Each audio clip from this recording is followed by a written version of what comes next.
하나님께서 이스라엘 백성들에게 젖과 꿀이 흐르는 가나안 땅을 주시겠다고 약속을 하시고 출애굽을 시켜 가나안을 향해 이제 가는데, 오늘 본문에 보면 요단강이라는 강이 가로막고 있는 것을 볼 수 있습니다. 영적으로 말하면 오늘날 예수 그리스도를 믿게 하신 하나님이 우리를 복된 곳으로 인도해 가시는데, 원치 않게 마치 출애굽한 이스라엘 백성들이 요단강을 만나듯 장애물을 만날 수 있다라는 말씀입니다. 요단강 같은 어려움을 만날 수 있다. 쉽게 건널 수 없는 어떤 환경과 여건이 조성되기도 한다, 이런 말씀입니다. 그래서 오늘은 그 궁금증을 풀어보고 요단강 같은 어려움을 해결하는 비결을 배워서 앞으로는 복되게 살고자 본문 배경인 순서대로 가나안은 요단강을 건너야 있다, 이렇게 제목을 정하고 말씀을 준비했습니다. 경청하셔서 은혜가 되시기를 주의 이름으로 권면합니다.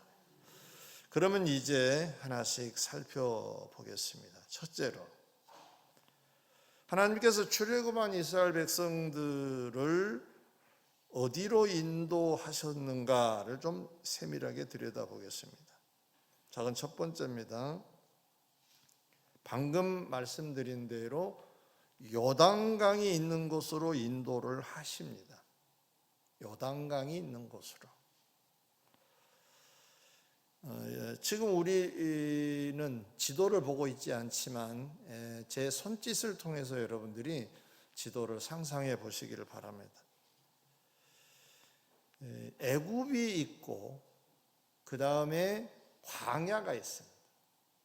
그리고 가나안이 있습니다. 이 가나안을 지금 하나님이 인도해 가시는 거예요. 근데 광야가 마치 삼각형 모양으로 이렇게 되어 있습니다. 그리고 면이 넓은 쪽은 지중해 쪽입니다. 근데 지중해 이쪽에 가면 블레셋이라는 나라를 만들어 살고 있었습니다. 가나안 옆쪽이죠. 근데 이 가나안을 가려면 애굽에서 지름길이 어디냐? 지중해 해변을 따라가면 됩니다. 소위 블레셋 사람들이 살고 있는 쪽으로 가면 됩니다. 그런데 이 지름길을 하나님이 인도하시지 않습니다. 출애굽기 13장 17절 이하에 보면 지름길이 있었지만 그 길로 인도하시지 않고 홍해의 광야길로 돌려 인도하셨다라고 기록되어 있습니다. 밑으로 이렇게 내려가도록 하셨다는 말씀입니다. 가나안은 여기인데 애굽에서 바로 가면 되는데 이렇게 내려가게 하셨다라는 말씀입니다. 이것은 다른 곳을 염두에 두셨다는 말씀이 됩니다. 다른 곳으로 인도하실 계획이 있으셨다는 말씀입니다. 2차로 오늘 읽었습니다만 민수기 14장을 보면 12명의 정탐꾼들이 가나안 땅을 정탐하고 돌아와서 모세와 백성들 앞에서 보고를 합니다. 근데 그 중에 10명의 정탐꾼들이 보고한 내용은 부정적이었습니다. 올라가면 안 되겠습니다라는 내용입니다. 가나안에 가니까 거인들이 살고 있는데 여기 가면 우리 죽습니다. 올라가면 안 됩니다. 그래서 백성들이 전영내 통곡을 하면서 그들이 작당을 하기를 애굽으로 다시 돌아가자였습니다. 그런데 그 후에 하나님께서 10명의 부정적인 보고자들을 죽게 하셨습니다. 그들을 죽이셨습니다. 이 사실을 모세가 백성들에게 말을 합니다. 보고자 10명은 하나님이 치셔서 죽었습니다. 그러니까 백성들은 크게 슬퍼하면서 자기들이 머물고 있는 산 꼭대기로 올라갑니다. 그리고 그곳에서 외치기를 우리가 하나님이 허락하시는 곳으로 올라가리니 우리가 범죄하였나이다 라고 말합니다. 이건 잘못했다고 진지하게 회개한 것도 아니고 마치 무슨 어긋장을 놓은 것 같은 분위기입니다. 그때 모세가 그들에게 말합니다. 너희가 어찌하여 이제 여호와의 명령을 범하느냐? 이 일이 형통하지 못하리라.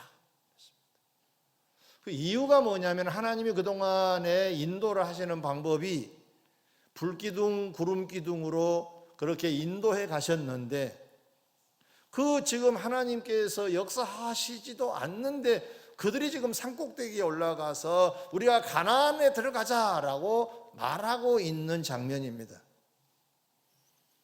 그때 모세는 계속 말합니다. 여호와께서 너희 중에 계시지 아니하니 올라가지 말라.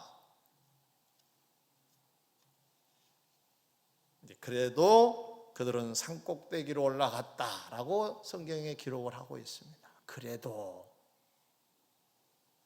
모세가 지도자니까 모세 말을 들어야 되는데 안 들어버린 겁니다.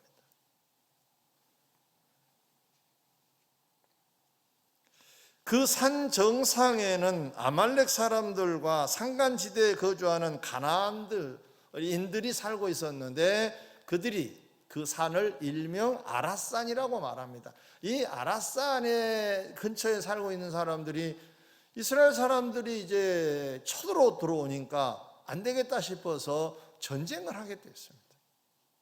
소위 아랏 전투를 하게 된 겁니다. 그런데 이스라엘은 패전을 합니다. 그래서 저 광야의 남쪽 지역으로 쫓겨갑니다. 호르마까지 이르렀다라고 되어 있습니다. 지도를 보면 아랏산은 아랏이라고 하는 나라는 가나안과 광야의 경계입니다. 말 그대로 그냥 그 선만 넘으면 가나안 땅입니다. 거기서 패전을 하고 저 남쪽 바닷가는 아니지만 한 중간쯤 지역까지 거기가 호르마인데 거기까지 쫓기게 된 겁니다. 패전을 한 겁니다. 자, 아랏산은 가나안 남쪽 경계이기에 방금 말씀드린 대로 금방 경계선을 넘으면 가나안 땅입니다. 하나님이 그렇게 주시겠다는 그 가나안 땅이 한 발짝만 넘으면 그 아랏산만 넘으면 자기들 땅이 되는 겁니다. 그런데 하나님이 거리를 인도하시지 않습니다. 눈앞에 가나안 땅이 있음에도 불구하고 하나님이 돕지를 않으세요. 그들은 그냥 이 경계선만 넘으면 되겠지라고 했겠지만 하나님이 허락지 않으신 겁니다. 어떤 의미가 있을까요? 가나안 땅을 주시겠다는 하나님, 눈앞에 가나안이 보이고 있음에도 허락지 않으셨어요. 처음에 말씀드린 대로 다른 곳을 염두에 두고 계셨다는 것을 짐작할 수가 있습니다. 사랑하는 성도 여러분, 위의 두 본문을 정리해 보면 출애굽한 이스라엘 백성들을 하나님이 인도하시는데 지중해 연안 블레셋 사람들이 살고 있는 그 가까운 곳이지만은 허락지 않으셨다 그랬고, 다음으로 가나안 남부 경계 아랏 지역도 있었지만 허락지 아니하셨다고 했습니다. 그런데 놀라운 사실은 요단강이 있는 가나안 동편으로 인도하셔서 지금 들어가게 하시는 겁니다. 지도를 보면 이 가나안 땅을 이 손바닥이라고 생각하면 이 광야를 이렇게 바로 가면은 가나안 땅인데 밑으로 내렸다 그랬죠. 그러다가 완전히 이쪽으로 돌아갑니다. 정반대로 돌아옵니다. 서쪽 지역이 애굽인데 동쪽 지역까지 돌렸습니다. 이렇게. 놀라운 사실입니다.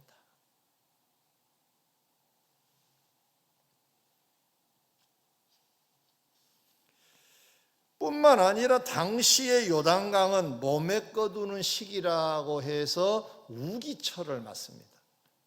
그래서 물량이 많아졌어요. 그래서 넘친 거예요. 그럼 위험합니다. 그런데 지금 건너게 하신 거예요. 하나님의 인도는 놀랍습니다. 성도 여러분, 우리도 이 세상을 살아가는데 뭔가 얻을 수 있는 지름길도 있고 쉬운 길도 있습니다. 눈에 보이고 잡힐 듯 합니다. 그러나 때로는 요단강 같은 어려운 길도 있는데 때로는 하나님께서 그렇게도 인도하신다는 사실을 우리가 놓치면 안 됩니다. 우리가 생각할 때 좋은 길, 이 길이겠구나라고 하는 그 길이 아닐 수 있다는 것입니다. 이 길은 아니겠지라고 했던 길일 수 있다는 것입니다.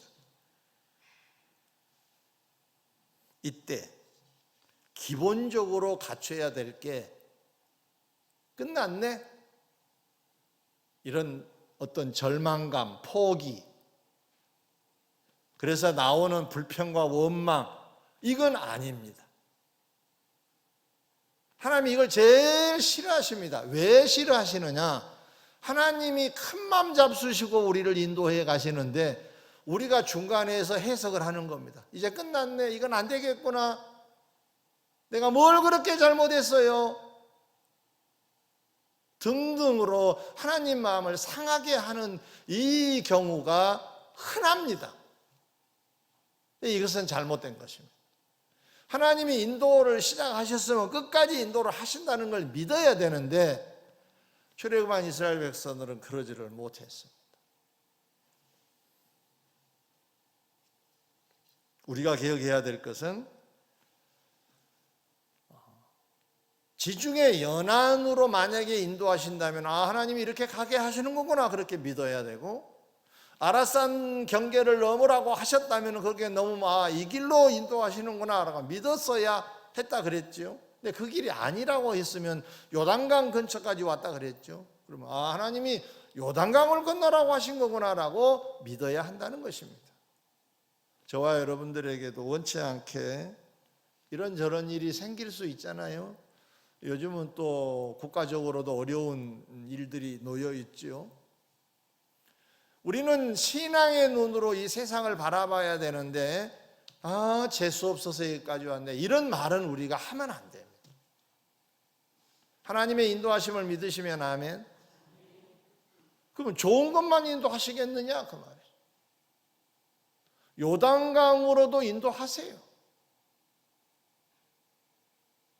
제가 처음에 이 본문을 준비하면서 제목을 정하기를 요단강도 길이다 이렇게 잡았어요. 그런데 너무 생각을 많이 하실 것 같아가지고 제가 바꿨어요. 요단강도 길입니다. 하나님이 인도하시면 요단강도 길입니다. 믿으시면 아멘. 어려운 상황이 우리 앞에 전개될 때에도 이 길은 걸으라고 하는 길이구나라고 담담하게 받아들이는 게 신앙이다 그 말이에요. 자, 그럼 두 번째로, 그러면 왜 하필 요단강이냐 궁금하잖아요. 처음에 블레셋 지역으로 가면 너무 쉬운 길인데 그 길이 아니라고. 물론 블레셋 사람들과 전쟁을 한다는 그 이유 때문에 뭐 그럴 수 있어요. 그러면은 아라산 쪽으로 넘어갈 수도 있었잖아요. 해봐야 산간 지역에 사는 사람들이 무슨 정예군도 아닐 것이고, 하나님이 전능하시기 때문에 그냥 힘쓰시게만 하면은, 관심만 가지시면 그 성 무너지는 건 아무것도 아니잖아요. 근데 하나님께서는 그런 길도 있었지만 허락지 않으시고 요단강으로 인도를 하시는 거예요. 왜 요단강이냐? 그 이유를 알기 위해서는 요단강을 건넌 후에 하나님이 무슨 말씀을 하셨는가를 들어보면 됩니다. 여호수아 4장 20절 24절에 보면 요단을 건너면서 취한 12개의 돌이 있었습니다. 각 지파에 하나씩 다 돌을 챙기라 그랬습니다. 아마 돌을 골랐겠지요. 요단 강 속에 있던 돌들입니다. 강물에 잠겼던 것, 지금은 다 물이 내려가서 그들이 지금 그냥 마른 땅으로 건너고 있지만 거기에 돌들이 막 있었을 거 아니에요. 그 돌들을 이렇게 취해 가지고 나와서 길갈로 옮깁니다. 그래서 거기에 돌무더기를 만듭니다. 우리식으로 말하면 돌탑을 쌓은 거예요. 그렇게 명하시면서 이 이유에 대해서 이렇게 밝힙니다. 후일에 세월이 많이 지나고 우리가 또 죽고 자녀들이 또 죽고 다음에 세대들이 나타나서 이 돌은 무슨 뜻이지? 라고 부모에게 물어보면 하나님 여호와께서 요단 물을 마르게 하심이 홍해를 말리시고 건너게 하심과 같이 하셨다고 교육하라고 하셨어요. 알려주라고. 전능하신 하나님을 알려주라고. 그래서 다 그 외에 많은 길도 있었지만은 하나님께서 요단강으로 인도를 하셨던 것이라는 사실입니다. 곧 여호와의 손이 강하신 것을 알게 하며 하나님 여호와를 항상 경외하게 하려 하심이라고 그랬습니다. 목적이 뭐냐? 여호와를 경외하라고 그 배경되는 요단강을 건너게 하신다는 사실입니다. 성도 여러분, 후대의 사람들까지 여호와의 전능하심을 알게 하여 경외케 하려고 그 요단강가로 인도하셨다고 했죠. 그러면 후대만 이것이 해당이 될까요? 당대의 사람들도 생생하게 지금 보면서 하나님이 이 물 많은 요단강을 말려버리셔서 우리를 건너게 하셔서 생생하게 보고 교육을 받았을 거예요. 하나님은 위대하시구나. 하나님을 발견할 수 있는 기회가 되었던 것이죠. 이와 같이 우리 앞에 요단강 같은 어려움이 오면 기본적으로 하나님의 역사를 통해 하나님을 경외하는 계기가 된다는 사실을 기억을 하고 요단강 같은 장애물을 대하도록 해야 됩니다. 이 과정을 통해서 하나님의 전능하신 하나님을 발견하고 하나님을 경외할 수 있는 계기가 마련되겠구나 라고 하는 입장으로 요단강 같은 환경을 대하시라는 말씀입니다. 곧 하나님을 발견할 수 있는 기회로 삼아야 한다는 사실입니다. 전도서 7장 14절에 보면 형통한 날에는 기뻐하고 공고한 날에는 되돌아보아라 라는 말씀이 있습니다. 공고한 날이 이르면 되돌아보아라. 너의 과거를 돌아보고 하나님의 은혜를 돌아보는 시간이 되어라 하는 말씀이 기록되어 있습니다. 그러므로 요단강 같은 어려움을 만나면 우리의 과거를 돌아보고 하나님의 역사하심을 또 생각하면서 반성도 하고 다짐도 하는 기회가 되어야 된다는 것이에요. 다른 어떤 지역보다 요단강이라고 하는 이 어려움은 이스라엘 사람들로 하여금 하나님을 경외케 할 수 있는 것이 발견되는 현장이고 자신들을 돌아볼 수 있는 그런 현장이 되었기 때문에 굳이 요단강으로 인도하셨다는 사실입니다. 이렇게 하면 기본적으로 가나안 입성의 자격이 갖춰졌다라고 말할 수가 있겠죠. 크게 두 번째로 하나님께서 출애굽한 이스라엘 백성들을 가나안 땅에 들어가게 하시면서 구체적으로 어떤 준비를 하게 하셨는가? 소위 요단강가의 교육, 요단강을 건널 뿐만 아니라 가나안을 얻기 위한 준비는 무엇이냐가 말입니다. 구체적으로 요단강도 건너야 되겠지만 요단강을 건넌 다음에 가나안을 얻어야 되는데 이 두 가지 문제를 해결할 수 있는 구체적인 지시가 뭐냐? 이게 세 가지입니다. 자, 그럼 첫 번째로 제사장들이 법궤를 메고 요단강으로 들어가게 하십니다.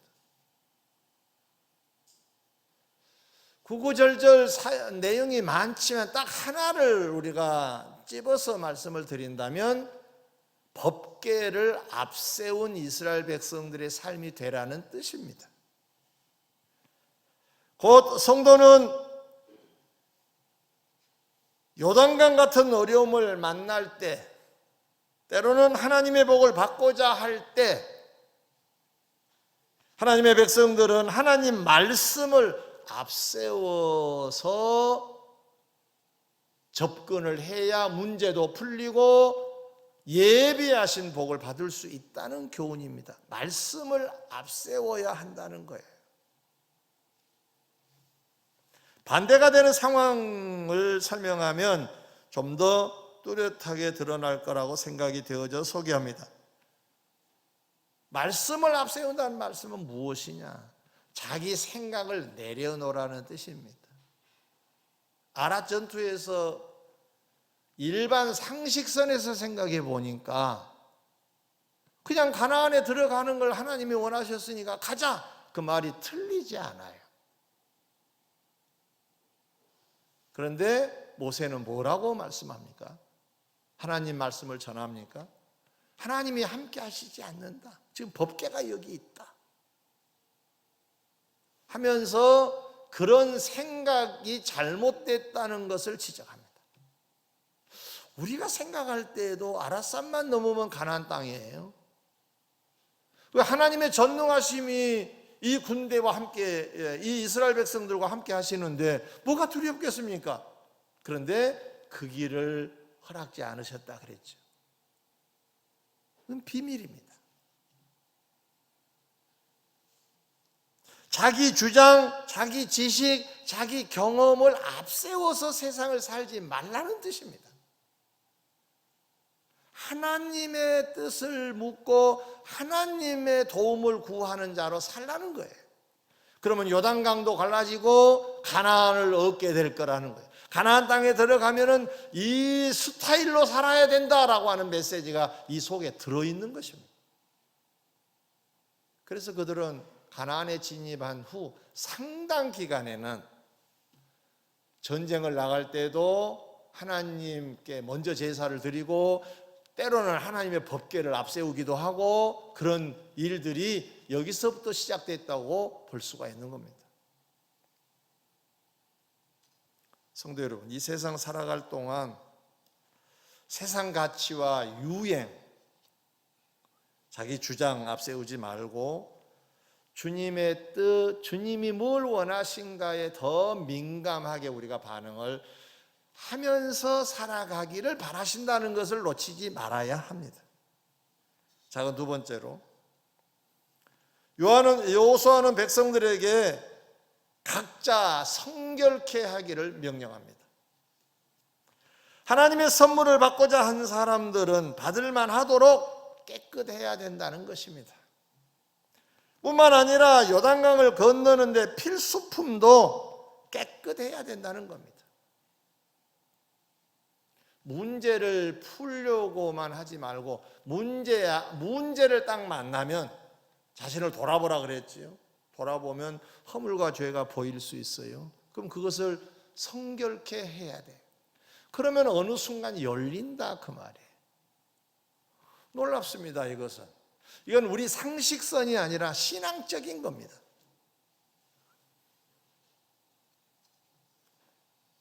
그래서 그들은 흰옷을 준비했을 것이고 그리고 몸도 마음도 그리고 깨끗하게 정결하게 했을 것입니다.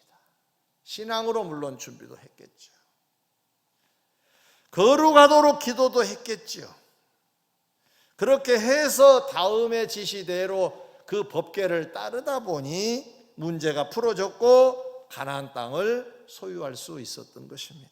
성도 여러분, 하나님은 거룩하신 분입니다. 하나님과 관계된 일을 하거나 하나님이 원하신 방향으로 가고자 한 사람들은 하나님의 거룩성에 비추어서 동류가 될 수 있도록 그 거룩성을 가지고 있다는 걸 보여지도록 살아야 한다는 것입니다. 죄된 가운데 어떤 것이 이루어졌다, 그건 진짜로 이루어지는 건 아닐 것입니다. 그것이 다음에 화가 될 수도 있습니다. 분명히 기억해야 될 것은 성도들은 늘 성결하도록 애를 써야 됩니다. 성결의 비결이 뭘까요? 말씀으로, 기도로. 이 두 가지 외에는 우리가 성결해지는 비결이 없습니다. 그래서 1, 2 운동을 우리가 하자는 이유도 늘 성결해지자는 것입니다. 늘 신앙으로 성숙해지자는 것입니다. 그리 할 때 우리의 앞에 잡다한 문제가 생길 수 있어요. 제2 요단강, 제3 요단강 같은 문제가 생길 수 있지만 그건 아무것도 아니게 될 것입니다. 성결한 자 앞에는 길이 열리게 될 줄 믿습니다. 끝으로 작은 세 번째, 여호수아는 백성들에게 법궤 뒤를 따라 요단강을 건너게 명령합니다. 거리를 일정 두고 따라가라. 네, 이게 거리가 꽤 멉니다. 재미난 것은 여러분 상상해 보시겠어요? 요단강이 이렇게 저기 갈릴리 지역에서, 더 위로는 헤브론 산에서 물이 내려와 가지고 갈릴리 지역에 있다가 이렇게 내려와서 사해 쪽으로 내려가거든요. 그런데 그때가 몸에 거두는 시기라 그래 가지고 물량이 많았다 그랬죠. 우기철이니까 물이 더 많이 있었을 거 아니에요.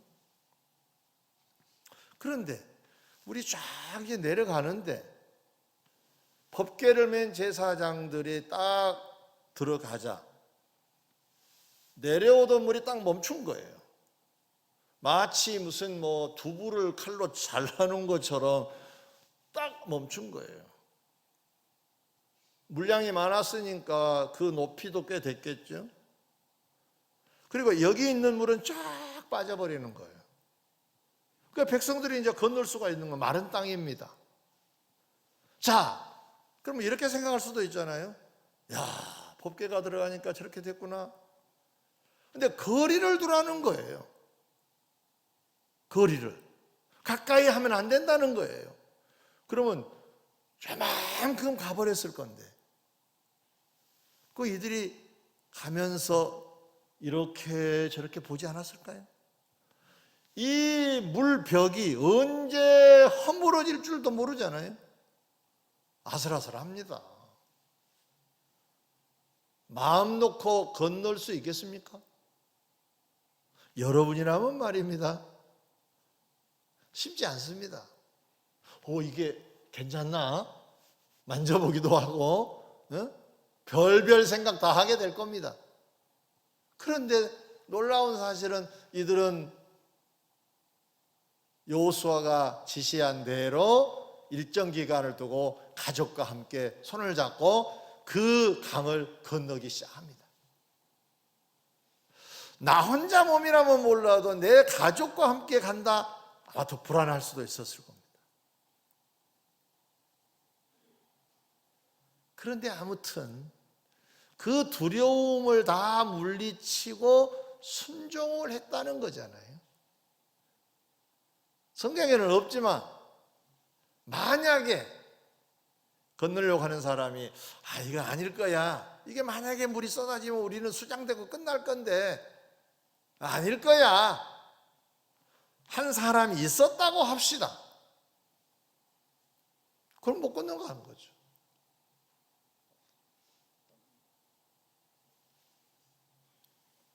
성도 여러분, 하나님께서 블레셋 사람들이 사는 쪽으로 인도도 안 하시고 가나안 남부 지역인 아라산 쪽으로 진입도 막으시고 물이 넘치는 요단강 쪽으로 인도하심이 어쩌면 이 순종을 보시기 위하여일 수도 있습니다. 이런 상황에서도 순종하는가? 순종자에게는 가나안 땅이 열렸지 않아요?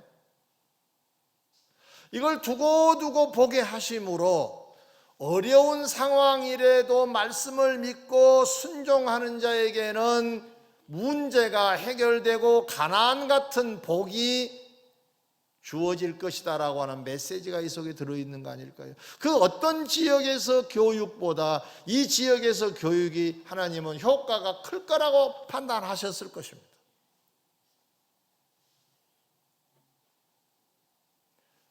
나는 처음에, 지금 말고 옛날에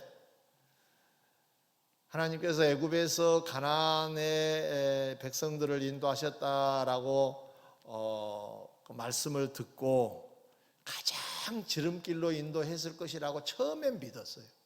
뭐 일반적인 상식 아닌가요?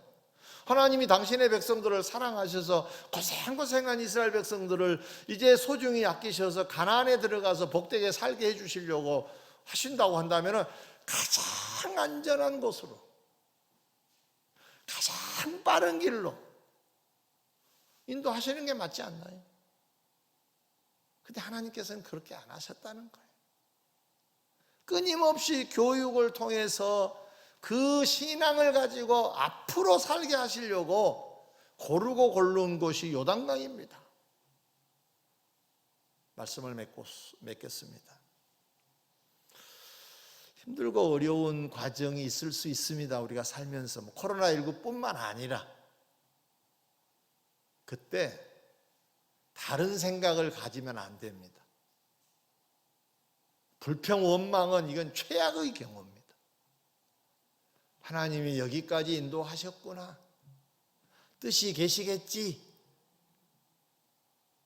그래서 주어진 자리에서 하나님 말씀이 나에게 뭘 원하신가를 앞세우고 늘 자신을 돌아보고 성결하게 한 다음에 그 말씀을 따라가는 길만 우리 길입니다.